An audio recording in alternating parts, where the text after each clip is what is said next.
역대상 5장 25절 26절. 저희가 그 열조의 하나님께 범죄하여 하나님이 저희 앞에서 멸하신 그 땅 백성의 신들을 간음하듯 섬긴지라. 그러므로 이스라엘 하나님이 아수르 왕 불의 마음을 일으키시며 아수르 왕 디글랏빌레셀의 마음을 일으키시매 곧 르벤과 갓과 므낫세 반지파를 사로잡아 할라와 하볼과 하라와 고산 하숫가에 옮긴지라.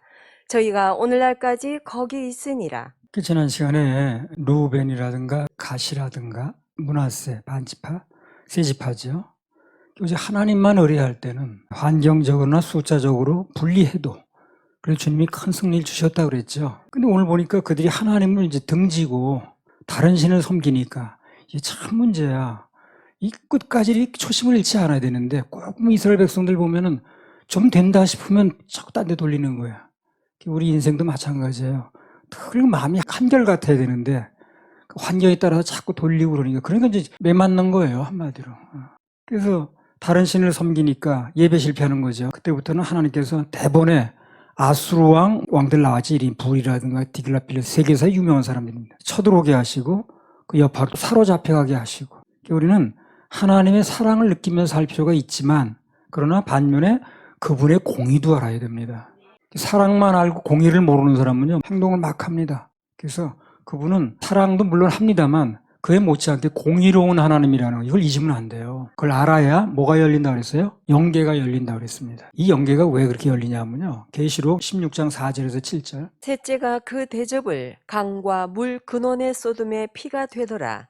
내가 들으니 물을 차지한 천사가 가로되 전에도 계셨고 시방도 계신 거룩하시니여 이렇게 심판하시니 의로우시도다. 저희가 성도들과 선지자들의 피를 흘렸으므로 저희로 피를 마시게 하신 것이 합당하니이다 하더라. 또 내가 들으니 제단이 말하기를 그러하다 주 하나님 곧 전능하신 이시여 심판하시는 것이 참되시고 의로우시도다 하더라. 또 내가 들으니, 하늘의 이제 예배 장면을 중계하는 겁니다. 또 내가 들으니 제단이 말하기를 그러하다. 주 하나님 곧 전능하시니여 심판하시는 것이 참되고 의로우시도다 하더라. 이 하나님의 사랑을 찬양하는 겁니까 지금? 아니야, 공의를 찬양하는 겁니다. 영계에선 이렇게 해요. 그래서 공의를 우리가 분명히 알고 그것을 인정할 수 있으면 뭐가 열린다는 거예요. 그래서 영계가 열린다는 거예요. 근데 이 세상에서 하나님의 사랑만 찾고 조금 징계가 오거나 이렇게 되면 그냥 막 낙심하고 하나님이 계시면 있으면 이런 사람 영계가 열릴 수가 없어요. 영계라는 데는 사랑만 얘기하는 데가 아니에요. 그래서 여기 보세요. 하나님의 공의로심을 찬양하잖아요. 이 공식 예배에서 나오는 거거든요, 지금. 그래서 하나님의 사랑도 물론 알아야 되겠지만 그러나 그분의 공의로우심과 심판하심에 대해 분명히 인정할 때 이 사람은 영계가 열립니다. 그래 함부로 하지 않고 주님에 대해서 의식하는 게 다르고요. 말하는 게 달라지게 돼 있어요. 근데 여기 안 열리는 사람 맨날 그 얘기로 끝나는 거예요. 좀 이렇게 잘 되면 좋다고 그러다가 조금 막히거나 그러면 막 원망하고 불평하고 낙심하다가 세월. 그게 영계가 열리질 않아요. 영계에서는 전부 하나님의 공의로우심, 심판하심, 피 흘림에 대한 갚아주심, 이걸 찬양하잖아요, 지금. 영계가 그런 세계예요. 그래서 공의와 심판이 참되고 의로우시다. 그분이 하시는 이 심판이라든가 징계라든가 건 전부 다 의로우시도다. 편파적이 아니다. 무슨 잘못 알고 그러는 게 아니다. 이게 믿어지게 되면요, 진짜 영계가 열려요. 어떤 일이 벌어져도 감사할 수 있고 하나님의 심정을 이해할 수 있게 되고 그분에 대해서 찬양할 수 있게 되고 예배에 성공할 수 있게 되고 영계가 열린다니까요. 대부분 왜 다치는 이유가 뭐냐면 자기 좋은 것만 생각하는 거야. 그리고 조금 안 좋고 공의를 대하고 징계를 하거나 이렇게 되면 막 낙심하고 그러는 거거든. 그럼 열리질 않는다 그랬어요. 내가 가끔 이제 여기서 누군가를 칭찬할 때도 있지만 그러나 때로는 칭찬 가지고 안 되고 징계를 하거나 또 아니면 견책을 하거나 할 때도 있거든요. 그러면 그 사람 대번 시험 드는 거예요 또. 그 영계가 안 열려서 그런 겁니다. 그래서 그 사람은 나쁘다 좋다 이게 아니라 영계가 열리면 받아들일 수 있어요, 이걸요. 그 영계가 열리니까 선지자의 피를 흘린 거에 대해서 피로 마시게 해주는 거, 갚아주는 거, 그리고 전능하신 하나님 심판하시는 거, 참되고 의로우시다고 막 찬양하잖아요, 지금요. 그 영계가 열린 사람들이 하는 거예요, 지금 이게. 그래서 영계의 예배는 하나님의 사랑만 찬양하고 있는 데가 아니고 하나님의 공의로우심, 또 심판에 대한 의로움, 이런 것을 다 찬양하는 곳이 영계라는 것입니다. 그래서 그것이 내게 받아들여지면 그 사람 영계가 열리는 거예요. 환경이 어떤 환경이 되든 간에 뭔가 잘 돼야 그분 찬양한다고 그러거든. 안 됐는데 뭐 그분을 찬양하고 그러는 경우는 참 쉽지 않죠.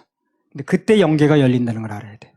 그래서 그분의 공의를 알고 인정하면 영계가 열린다는 것입니다. 이 영계가 닫힌 사람은 하나님의 공의만 들이대면 시험 들어. 그러면 영계가 열리질 않아요. 하나님이 있으면 왜 이런 일이 일어나냐 그런 소리만 하는 거예요. 계속 원망불평하다 세월 다가. 역대상 5장의 핵심은 뭐냐? 하나님께서 당신만 바라보고 의뢰하는 사람들을 절대 버리거나 넘어지지 않게 하신다는 겁니다. 어떻게 도와주셔요. 예, 주님만 바라보면 도와주시게 돼 있습니다. 특히 동기가 하나님의 영광을 위해서 사는 사람들에게는 아주 특별한 도움을 주십니다. 그 동기가 내 사욕이 아니고 내 이름 올리는 게 아니고 이름 높이는 게 아니고 하나님의 영광을 위해서 하게 되면 반드시 그 사람은 도와주십니다. 예, 특별한 도움을 주세요. 특별한 도움. 그 성경에 보면 그런 특별한 도움이 온 경우가 굉장히 많습니다. 사무엘상 14장 6절 7절. 요나단이 자기 병기 든 소년에게 이르되 우리가 이 할례 없는 자들의 부대에게로 건너가자. 여호와께서 우리를 위하여 일하실까 하노라.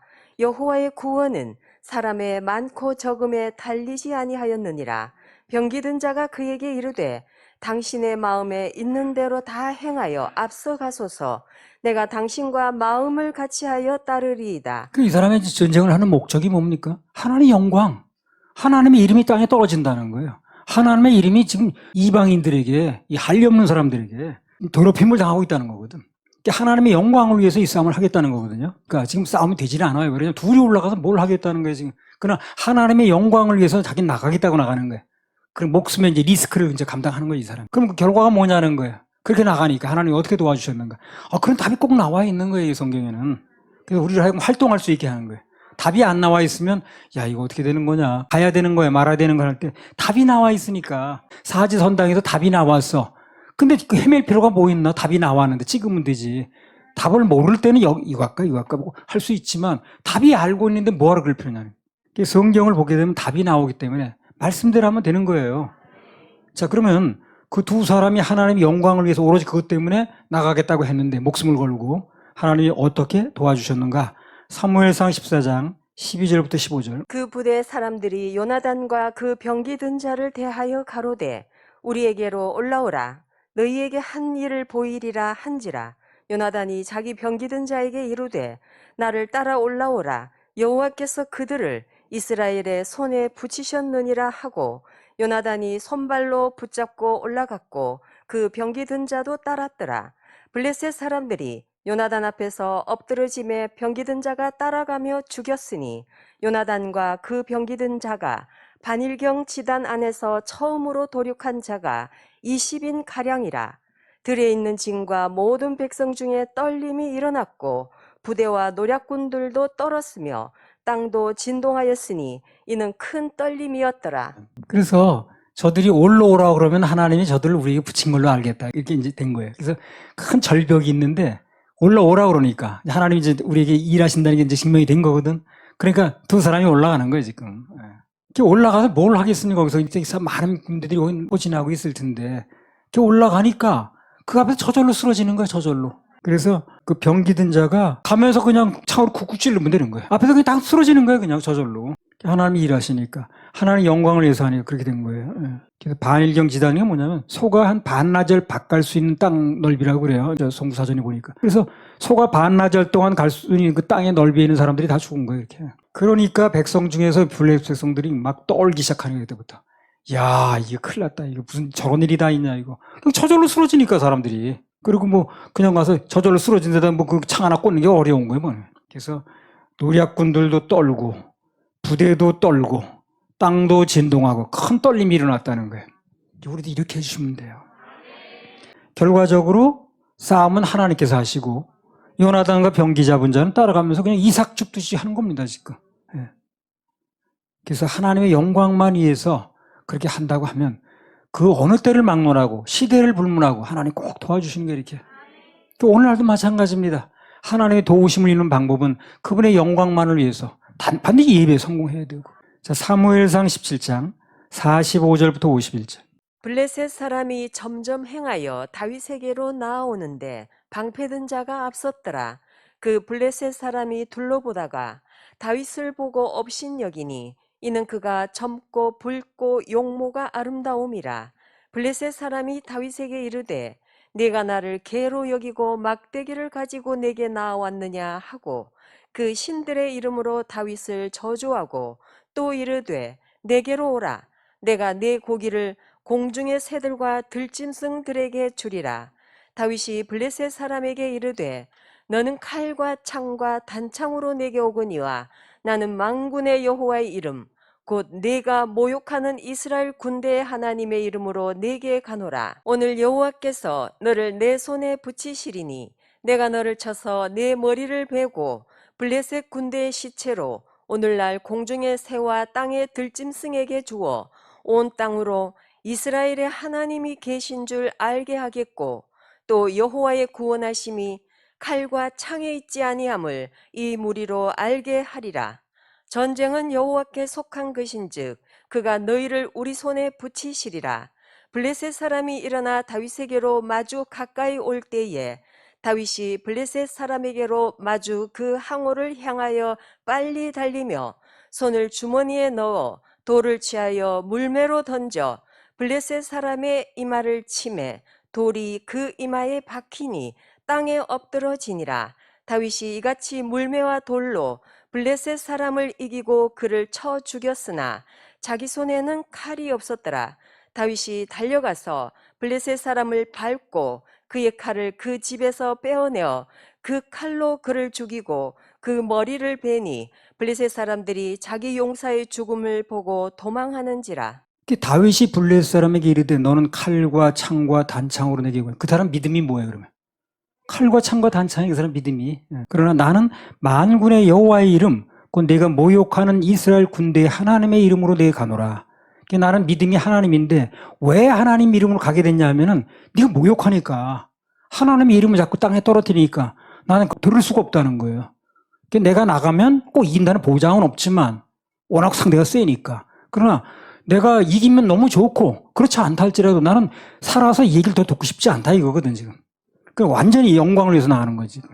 그러니까 하나님 또 어떻게 하시겠어요? 답이 있잖아요. 반드시 도와주십니다. 반드시 도와주셔요. 그래서 하나님의 영광을 위해서 그분의 이름으로 나가니까 전혀 상대도 안 될 것 같았는데 싸움에서 승리를 하게 됐습니다. 물맷돌 솜씨가 좋아서 다윗이 그래서 그냥 딱 한 방에 날려서 급소를 친 거야. 이렇게 생각하셨거든요. 물맷돌 연습을 많이 해가지고 한번 잘 던지니까 이 사람 기술이 좋아서 맞췄다. 그렇게 생각하기 쉬운데 사실은 그렇지 않습니다. 이거 그 당시에 상대방 장수를 이게 돌 같은 걸 던져가지고 맞춘다는 건요. 정말 확률적으로 어려웠어요. 자, 왜 어렵냐면요. 사무엘상 17장 4절에서 7절. 블레셋 사람의 진에서 싸움을 도두는 자가 왔는데 그 이름은 골리앗이요 가드 사람이라. 그 신장은 6규빗 한 뼘이요 머리에는 놋투구를 썼고 몸에는 어린 갑을 입었으니 그 갑옷의 중수가 놋 5천 세겔이며 그 다리에는 놋 견갑을 쳤고 어깨 사이에는 놋 단창을 메었으니 그 창자루는 배틀채 같고 창날은 철 600세겔이며 방패 든 자는 앞서 행하더라. 그러니까 이 골리앗 앞에 뭐가 있습니까 지금? 방패 든 사람이 있는 거예요 지금요. 그래서 돌 날라오면 막으려고 이렇게 딱 막고 있는 겁니다 지금. 돌만 날라오면 이렇게 날라오면 이렇게 막고 그 돌은 조그만 거지만 방패는 넓으니까. 그래서 방패 든 사람 앞에 서 있는 거예요. 이런 정도 되면 한 명만 서 있는 것도 아닙니다 지금. 그래가지고 방패를 막고 그리고 골리앗 자체가 또요 이 눈만 빠끔하게 나왔습니다. 옛날 갑옷이라는 게. 여러분 보셔서 알아요? 눈만 나왔지 이렇게 어디 내놓을 데가 별로 없어요. 근데 거길 들어가서 맞춘다는 건 이건 다윗이 던진 건 맞는데 맞추기는 하나님이 맞추신 거예요. 그래서 그냥 컵으로 날아가서 그냥 해가지고 그냥 맞춘 겁니다. 이게. 그러니까 직선 날아가서 될 수도 없어요. 다 앞에 방패 걸리고 그리고 여기 다 가리고 있기 때문에. 근데 그 틈새를 어떻게 가가지고 슈 올라가서 내려가서 해가지고 빙 돌아가지고 그냥 고개 맞춘 거야. 그러니까 이건 하나님이 맞추신 겁니다. 이 다윗이 뭐 솜씨가 줘서 맞췄다고 할 수가 없는 거예요. 단번에 급소를 맞췄거든요. 단번에 또. 하나님의 일하심이죠. 그래서 늘 하는 말이 그거예요. 돌은 다윗이 던지고 맞추기는 하나님이 맞추신 겁니다. 그러니까 우리도 일을 해요. 그냥 손싸며 가만히 있는 게 아니에요. 우리도 뭔가 하지만 그러나 그거에 대한 결과, 그거에 대한 열매는 하나님이 맺게 하시는 겁니다. 나는 그걸 믿어요. 내가 뭘 하는 거 가지고 하면 무슨 그게 얼마나 뭐 되겠어요. 근데 뭘 하는 건 하되 하나님의 말씀에 순종해서 그러나 이것에 대한 역사를 일으키고 또 뭐 사람들에게 들리게 하고 하는 것은 하나님이 하실 일이거든. 그래서 이게 우리가 뭐 한다고 해서 그걸 믿는 게 아니고 하나님이 일하시면 되는구나. 그런데 왜 하나님이 그 역사를 일으켰냐는 거. 사무엘상 17장 36절. 주의 종이 사자와 곰도 쳤은즉 사시는 하나님의 군대를 모욕한 이 할례 없는 블레셋 사람이리이까 그가 그 짐승의 하나와 같이 되리이다. 요게 싸움의 동기입니다. 이게 굉장히 중요합니다. 사시는 하나님의 군대를 하나님의 이름을 모욕해서 내가 가만히 있을 수 없다는 거거든. 그래서 목숨 걸고 나간 겁니다, 지금. 자기가 나가서 꼭 이긴다는 보장을 가지고 나간 게 아니야. 왜냐면 워낙 싸움이 안 되니까. 그러나 나는 저 얘기를 계속 듣고 있을 수 없다는 거예요, 지금. 뭐 거기 무슨 다윗의 형들도 있었고 뭐 아브넬 같은 사람도 있고 있었지만 다 듣고만 앉았네. 40일 동안 조속으로 그러는데. 근데 자기는 그걸 들을 수 없다는 거거든. 그래 나가니까 하나님께서 그 편에 서주시는 거예요. 그래서 개인의 명예가 아니고 오직 하나님의 영광을 위해서 나가니까 하나님이 일해 주셨다는 겁니다. 예. 동기가 그러니까 하나님 일하실 수밖에 없어요. 안 도와줄 수가 없는 거예요. 그 외에도 뭐 불 속에서 건진받은 다니엘의 세 친구라든가 사자굴에서 건진받은 다니엘이라든가 다 뭐 때문에 그런 거예요? 하나님 영광입니다, 그 사람들. 나는 우상에 절할 수 없다. 또 하나님께 예배 드리는 거 중단할 수 없다. 이렇게 나가니까 불 속에서도 건져내시고 사자굴에서 건져내시고 그렇게 되는 겁니다. 다 삶의 초점을 하나님의 영광에 맞추니까 하나님께서 직접 개입하셔서 놀라운 역사를 하신 겁니다. 뭐 전쟁을 치르는 문제도 그렇고 사업을 하는 문제도 그렇고 학생들이 공부하는 것도 그렇고 직장 생활이라든가 어떤 게 됐든 간에 하나님만 바라보고 그분의 영광을 위해서 그분을 기쁘게 해드리면 예배 승리하면 하나님께서 마침내 승리 전화위복으로 해주시는 겁니다. 마침내 승리 전화위복. 그래서 우리는 뭘 하든지 하나님의 영광을 위해서 초점이 모아져야 돼. 그럼 그 일은 하나님이 도우시게 돼 있습니다. 자, 이걸 확정시켜 보자는 거죠. 그러면 돈을 왜 버는가? 드릴 게 있기 위해서. 그런 얘기예요. 우리 그리스도인들이 돈을 버는 거는 물론 먹고 살아야 되겠죠. 뭐 애들 뭐 공부도 시키고 생활비 필요하겠죠. 그러나 궁극적인 목적은 그게 다가 아닌 거예요. 그럼 세상 사람으로 다를 바가 없지. 우리 궁극적인 목적은 그런 기본적인 생활도 물론 있겠지만 그건 주님 더 해주시는 거니까. 우리는 하나님께 드릴 게 있게 하기 위해서 보는 거예요. 그렇잖아요. 안 벌면 드릴 게 없잖아요. 나눌 게 있게 하기 위해서 뭔가 돈을 벌고 하라는 얘기는 이기를 확장시키면 그렇다는 거예요. 우리 드릴 게 있어야지. 드릴 목적으로 우리는 본다 이렇게 생각하면 되는 거예요. 그러면 정확하게 그 사람은 돈 버는 목적을 알고 있는 거예요. 립 서비스가 아니라 진짜 중심으로 나는 하나님께 드릴 게 있기 위해서 일을 하는 거야. 그리고 수입도 올리는 거야. 이렇게 생각하고 한다면 그 사람은 돕게 돼 있어요, 하나님께서. 그런 와중에서 그럼 나 먹는 거는 애들 가리키는 하나님 책임지십니다. 그리스도인의 경제관은 그렇습니다. 그래서 하나님의 영광을 위해서 하게 되면 그 외에 어떤 일이든 간에 하나님 반드시 도우시게 돼 있다는 거예요. 중심을 잘 가지면 됩니다. 할렐루야, 우리 하나님 박수 올려드려요.